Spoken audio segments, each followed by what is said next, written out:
ఆపండి రా. ఏం చెప్పు. ఏం రా బండి అనుకుంటారా ఏమనుకుంటారా? నలుగురు ఎక్కారే. మా బండి మా ఇష్టము, నీకేంటికే?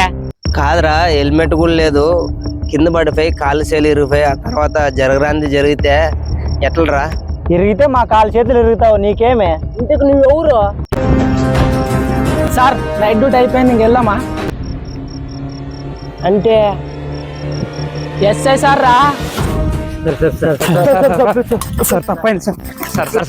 ఏదో తప్పైంది సార్. ఏదో కూలి వేయాలి సార్. ఏదో 50 రూపాయలు పెట్రోల్ ఖర్చు తప్పదే. నలుగురు ఒక బండి మీద పోయి వచ్చాం సార్, అంతే. 50 రూపాయలకి ఇంతలా ఆలోచన చేశారా? ఒకవేళ బండి మీద నుంచి కింద పడి కాలు చేలు ఇరిగిపోతే మీ కుటుంబాలు ఏమవుతావనో ఆలోచన చేయలేదా?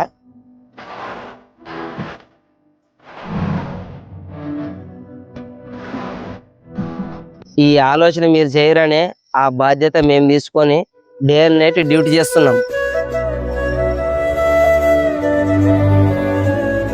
ఎంతవరకు అంటే మిమ్మల్ని బాధ్యతగా ఉంచగలమురా? మా కోసం కాకపోయినా మీ కుటుంబాల కోసమైనా బాధ్యత తెచ్చుకోండిరా. సారీ సార్, మా గురించి మీరు ఇంతలా ఆలోచించినప్పుడు మేము ఖచ్చితంగా మా ముందు నుంచి బాధ్యతగానే ఉంటాం సార్. అలాగే మా కోసం మీరు ఇంతలా ఆలోచించి ఇంత బాధ్యతగా ఉన్నందుకు మీ పోలీసులందరికీ